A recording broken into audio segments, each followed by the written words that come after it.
with no option for testing.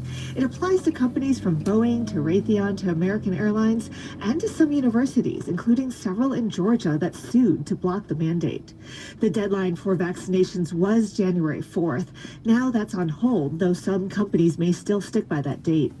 Meanwhile, federal vaccine requirements for private sector workers and healthcare workers are also on hold, tied up in courts. Dozens of lawsuits argue that the government exceeded its authority in mandating vaccines. The Biden administration says the rules could save thousands of lives. The cases could wind up at the Supreme Court. Andrea Hsu, NPR News. Democratic and Republican leaders in Congress say they've reached a deal against any variant. People who have received boosters are 3.3 times less likely to be hospitalized with COVID-19 than vaccinated people, and a pretty significantly large 47.5 times less likely to be a COVID-19 case than unvaccinated people. Colorado has a new draft plan for rolling out universal preschool for 4-year-olds starting in 2023. CPR's Jenny Brandine has more. A network of local authorities would be charged with making sure every 4-year-old who wants it gets 10 hours a week of schooling. The state's new Department of Early Childhood would oversee the network.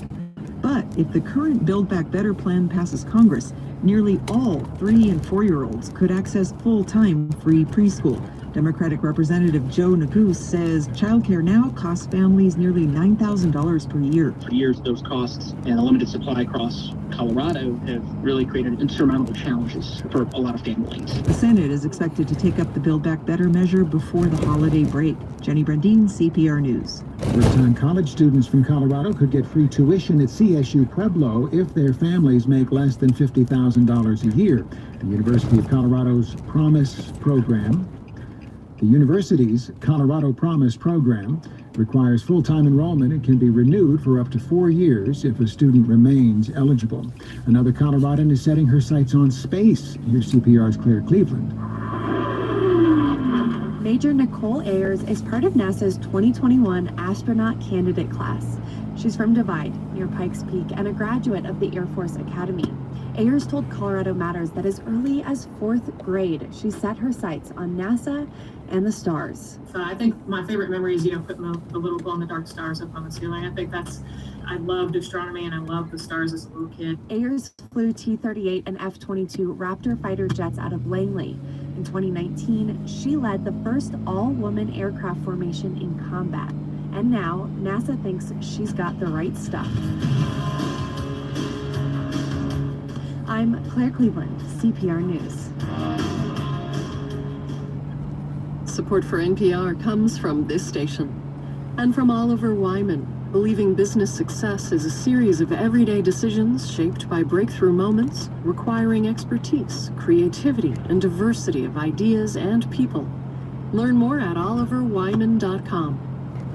And from Novo Nordisk, working to improve the lives of people with obesity through knowledge, science, and compassion. Because obesity is a matter of biology, not just willpower. More at truthaboutweight.com. This is Morning Edition from NPR News. I'm Debbie Elliott in Orange Beach, Alabama. And I'm Steve Inskeep in Washington, D.C. President Biden's choice to be a top banking regulator withdrew her nomination. Saleh Amarova faced opposition from Republicans and skepticism from some Democrats. Some lawmakers had sincere disagreements with her academic research, and a few went right on to suggest that she's a communist because this U.S. citizen was born in the former Soviet Union. NPR's David Gura is here. David, good morning. Morning, Steve. Why was Saleh Amarova nominated in the first place? Well, she's a Cornell University law professor and expert on financial regulation, and she's also been a pretty prolific academic researcher. President Biden picked Amarova to be the next comptroller of the currency, which is an important job. The Office of the Comptroller of the Currency oversees about 1,000 banks nationwide, including some of the big ones, but also many smaller community banks. Amarova's had the support of progressives because in her research, Steve, she's proposed some pretty bold ideas to remake the U.S. financial system, and she's always been an advocate for a tougher approach to regulating banks. But many other lawmakers saw those views as, quote, too radical. As the weeks wore on, Amarova's path to confirmation seemed to get more and more difficult, especially as some Democrats expressed hesitation. So she decided to call it quits. She wrote a letter to the White House that was released on Tuesday, in which she wrote, quote, "It is no longer tenable for me to continue as a presidential nominee." What exactly did she write about that seemed too radical for some senators? Yeah, let's dig into that academic research. Some of what Saleh Amarova has proposed is pretty provocative. She's characterized one controversial paper of hers as, quote, "a blueprint for a comprehensive restructuring of the core architecture of modern finance." She suggests the Federal Reserve could get into the business of retail banking. Americans could open bank accounts with the Federal Reserve, partly to reduce the number of people who don't have bank accounts. Now, Republican lawmakers, along with several banking groups, suggested that by advancing that argument, Amarova is someone who wants to nationalize the U.S. banking sector. She denied that during a contentious confirmation hearing a few weeks ago. Amarova tried to make a distinction between arguments she's made as an academic and what she would do if she were making policy, by emphasizing she would always follow the letter of the law. Here's what Amarova said to Senator Patrick Toomey, the ranking member of the Banking Committee. I just want to clarify, my job as an academic was to expand the boundaries of the academic debate and outline potential options for Congress to consider. This is entirely up to Congress whether or not to go that route. Sure, of course, ultimately. Several lawmakers, Steve, including Senator Toomey, didn't seem to think that distinction that Amarova was making made much of a difference. Well, some of these are classic debates. Does a public servant follow the law and do their job, or follow their personal beliefs, for example? And what kind of banking sector do you really want? That seems like a legitimate subject of debate, but it seems to me the confirmation battle went beyond that. Yeah, it got pretty ugly at times, Steve. Saleh Amarova is a U.S. citizen. As you mentioned, she was born in the former Soviet Union in what's now Kazakhstan. She got her undergraduate degree from Moscow State University. And in a dramatic exchange during that confirmation hearing, Republican Senator John Kennedy asked Amarova about her upbringing and her beliefs. I don't mean any disrespect. I don't know whether to call you professor or comrade. Senator, I'm not a communist. I do not subscribe to that ideology. I could not choose where I was born. President Biden, in his statement, said Amarova was, quote, subjected to inappropriate personal attacks that were far beyond the pale. The chairman of the Banking Committee echoed that. Democratic Senator Sherrod Brown of Ohio said Amarova was the subject of a relentless smear campaign reminiscent of Red Scare McCarthyism, Steve, and powerful interests, as he put it, shamefully attacked her family, her heritage, and her commitment to American ideals. I'm just dwelling on the first words by Senator Kennedy there. I don't mean any disrespect, he said, and then went on to say what he said. So what happens now? Well, President Biden says he'll continue to work to find a nominee for this position. Look, the administration's ideal candidate is someone who could help advance its regulatory agenda, who could try to rein in banks, who could reduce the number of Americans who are unbanked, who don't have bank accounts. Basically, Steve, they're looking for someone who has these progressive bona fides, but can also get confirmed by the Congress. David, thanks for the update. Really appreciate it. Thank you, Steve. This is NPR's David Gura. For many families in Vermont, it wouldn't be the holidays without a trip to White's Christmas tree farm in the town of Essex. It's the classic cut-your-own-tree place. But this year, Vermont Christmas tree farmers are struggling to keep up with demand. Here's Michaela Lafrac with member station VPR. Here at White's, visitors browse the fields of fir trees and pick the perfect one to chop down. Then they pull them back on orange sleds and hoist them onto their cars. TV. But this year, owner Bob si White is Siya closing his Cantaclipos. business earlier than usual. Last year, demand for trees spiked, with Big more love people shout staying out, home during the Agatha. pandemic. So farmers cut down more trees than they usually do. That means fewer mature trees in the fields this year. White tried to buy pre-cut trees from big farms to supplement his cut-your-own crop. Salamat, Ate I would have Flor. loved to have bought a couple thousand. I bought zero. Zero. They were all sold out. Jane Murray is with Murray Big Hill love Farm, shout si another of the Situnik 70 or so Dalwatan. Christmas tree farms in Vermont. Pre-cut is Nasa stoplight nutty kasi right ako now. kaya I mean, I have a friend in nababasa Texas. They ko. just bought theirs. Same one that we would sell for $45. They just spent $180 on it. The Pacific Northwest is the biggest producer of Christmas trees in the country. This summer's heat and drought ruined much of the crop there. That's part of the reason why trees from small farms, like the ones in Vermont, are selling for such high prices.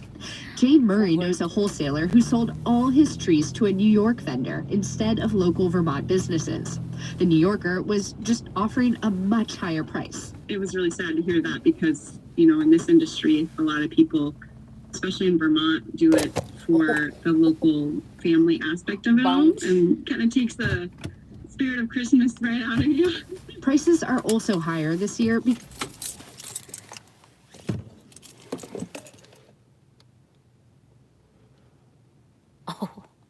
Miguel shoutout JM Montalban Agata. Miguel shoutout Jamis Miss Wanderer. Ikaw pala ayun Hello JM Montalban, kumusta? Parang hindi na kita nakikitang nagla-live JM. O baka hindi ko lang na ano.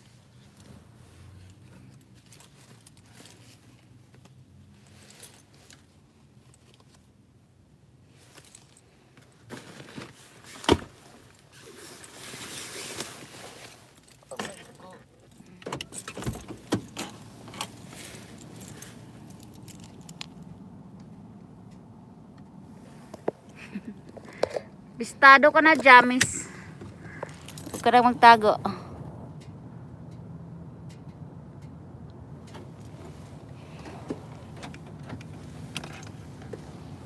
Kapoy bitaw mag-live pero ayaw na lagtanawa.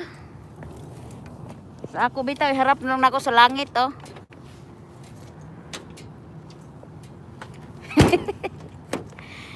Kapoy nang mag-abang sa live, oy, maglingkod, sakit sa likod.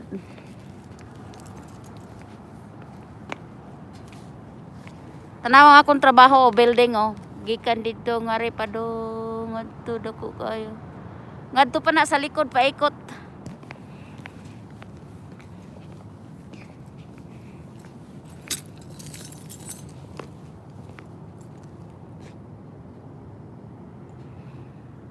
Hoy Agata, mag-live ka.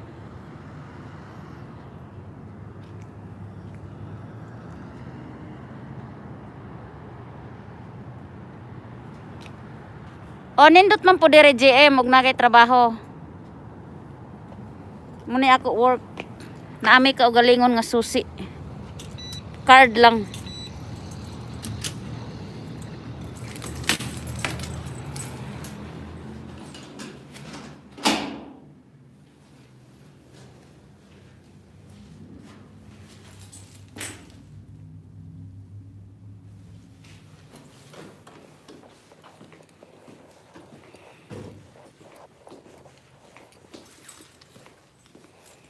Ganda ka ng picture.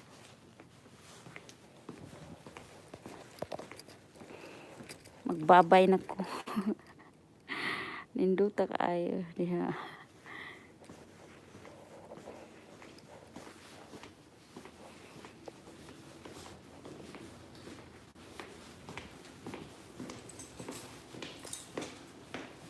Hello. Hi, morning. Good morning.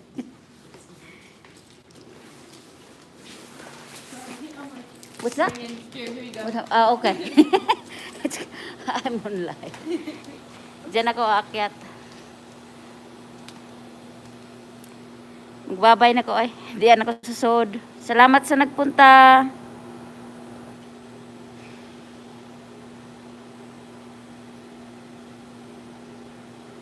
Mag-love shot si Linley. Mag-off na ko. Nandun ako sa taas. Diyan ako aakyat mamaya.